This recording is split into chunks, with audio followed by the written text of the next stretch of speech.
It's a beautiful day, everyone. So sa araw na to, biyahe kami ni Bro Ralph sa Monasterio de Tarlac, part 2 ng paghahanda namin sa Baguio ride namin. Salamat nga pala sa free t-shirt ko, care of Clark City Front Mall. Nag-cycling event sila last Sunday. At ito yung binigay sa amin. Salamat. Free tong t-shirt na to sa mga unang 200 na nag-register sa event na to. Pero madaming pumunta. Ito nga pala yun, itong video na to, silip lang tayo ng konti doon. May mga bago din tayong nakilala sa event na yan. So, shoutout sa inyo. And salamat po sa support sa page na to. Anong name mo, sir? Gadwin, sir. From Santa Lucia. Mabalacat. Sir, ikaw, name mo? Andre po, from Madapdap.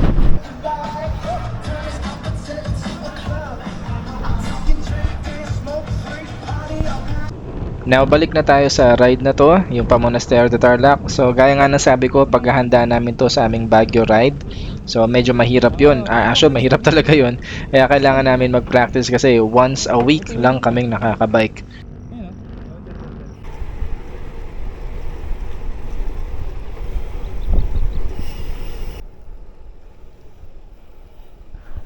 Chip dito, oh. Spaceship ng Clark. Nakapag long ride talaga, bro, Baguio. Siyempre, kailangan tumigil. Pero pagkatapos nun, ako, yung legs mo, naninibago. Ang bigat ko, tinan mo, ang bigat ko. Tinan mo na ako sa'yo. Bubog. Ganda, bro. Look at that. Picture tayo dito.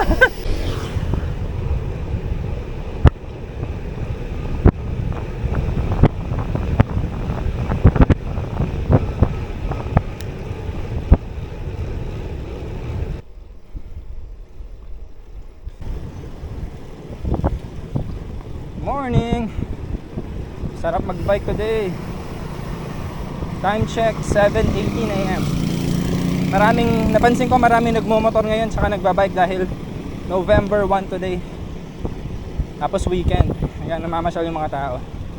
Kanina sa nadaanan naming sementeryo sa Mabalacat, marami na rin nakasinding kandila at saka flowers.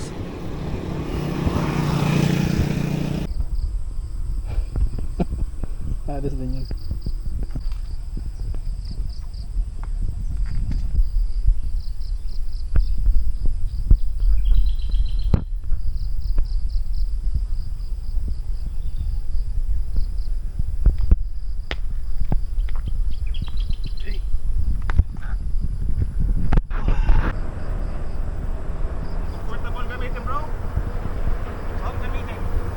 Bili ka na. Benta mo na yung katana mo. Tandaan nga, hindi ko makuha na maayos. Ulit. Yan, palit muna kami ng bike. Ang gaan talaga ng Katana 1. Promise, ang gaan talaga. Sabi 10 kilograms pero parang less than 10 pa nga to eh.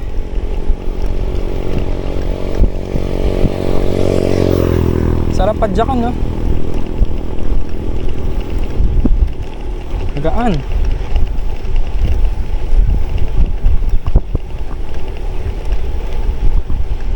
Gaan kaya sa ahon to?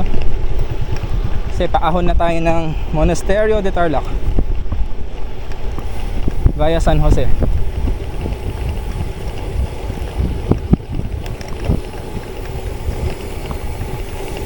Hey, what's up? Hey.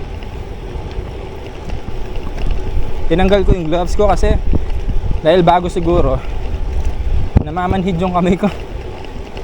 Now na tinanggal ko, yan, nawala yung pamamanhid. Ito na, aahon na tayo.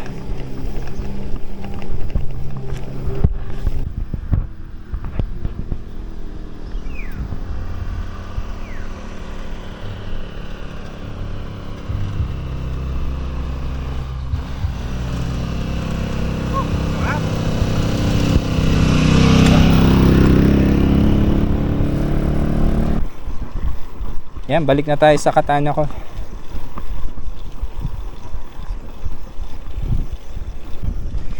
Yung grade ngayon is 10 to 11%. So mamaya tataas pa to hanggang 19%. Yun na yung mga siko. Taas.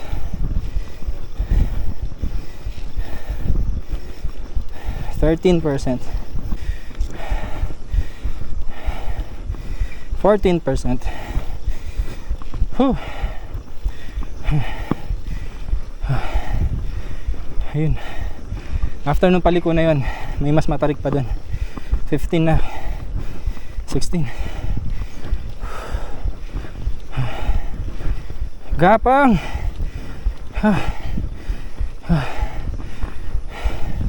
Crank. Todo na talaga. In denial pa ako. 17%. Bro, tabi muna ako. Isak yan. 17.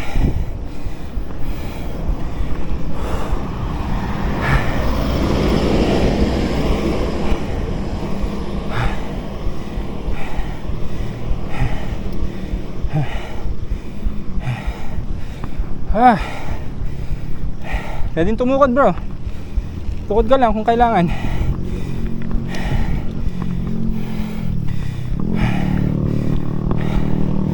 Seventeen.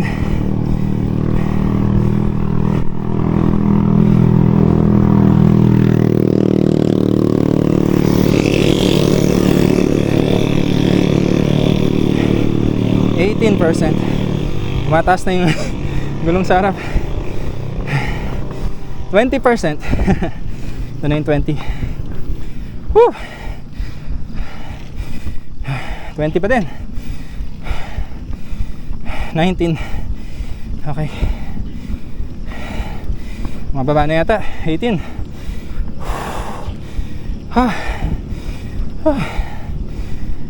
Daldal ko kasi. Time ko na. 20 pa din.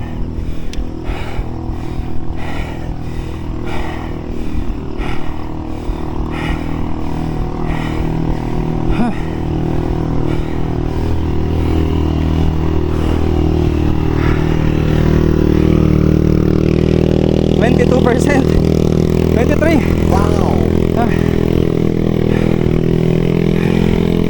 22 pa din. Kaya panahirapan din yung tricycle.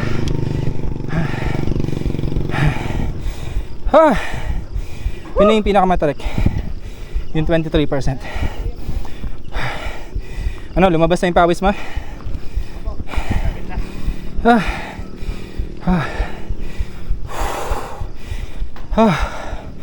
8 o'clock na bro.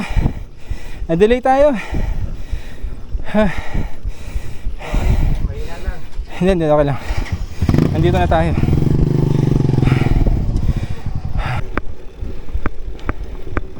Kita yung ano, view deck ng Sitio Baag. Yan sa harap natin. Pinakatuktok niyan. Goats.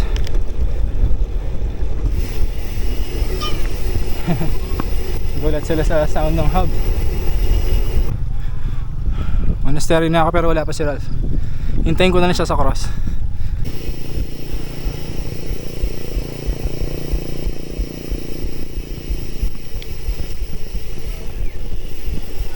Ayan po.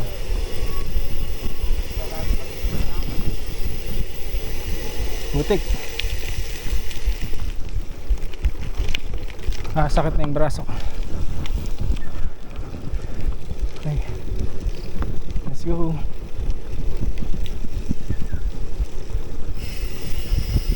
One way. Ganda no? Naalala ko dito nung nag-bike ako sa ano, Villa Maria sa Porac. May part na ganito yung itsura ng daan. Ahon pa din.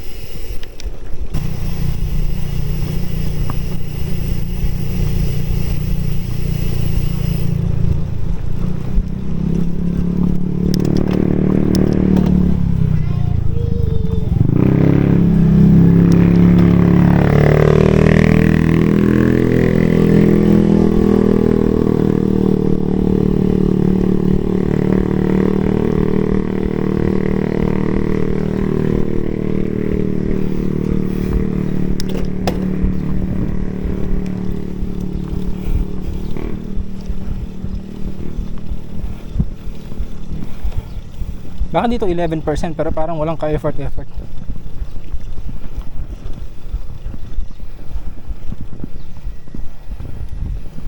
Alright, thank you Lord.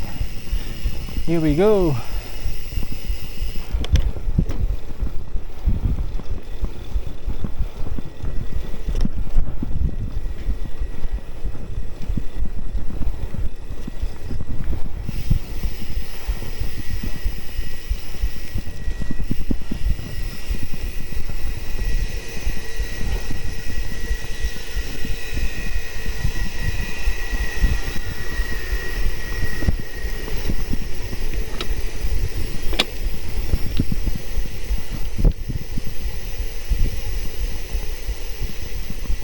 Video lang tayo dito, tapos abangan natin si Rat dyan sa ano, sa papasok.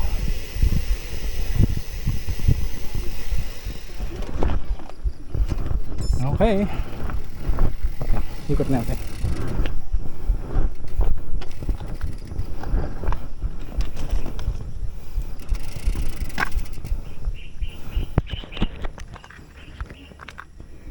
So ang oras is 8:14, 8 o'clock ang ano ko, ang target time ko. Eh imbis na 5 AM, 5:20 na kami umalis. Nanood pa si Ralph ng Young Sheldon. So, review lang sa Katana. Okay naman siya, lalo na yung preno GRX. Pero para sa akin na mabigat-bigat ang timbang, 30, 36, medyo mabigat sa mga 20%, 23%. Kaya naman, pero bala ko magba-Baguio ride kasi kami eh. So pag nag-Baguio ride kami, eh yung dulo nun, after nung bridge, bridge, tunnel tas bridge, after kasi nun, puro ahon yun na mga 11 to 15%. So inisip ko kung ito ba yung gagamitin ko, magpapalit ako ng cogs na mas malaki. Sana kayanin. Monastery na tayo. Meow meow meow meow. Meow meow meow meow meow. Dito bro. Dito bawal dyan sa ano eh. Dito bawal dyan. Dito lang. Uy may bee. Medyo putakti yata. Putakti. Scary. Sa wakas pauwi na kami. Sa Bueno naman tayo dadaan ngayon. Mas matatarik yung mga ahon dun. Yun yung dinadaanan namin pag pumunta kami sa Chabaag. By the way, sarado daw pala yung daanan dun sa monastery, kaya dito yung daan pabalik. Parang pa counterflow siya. Thank you po.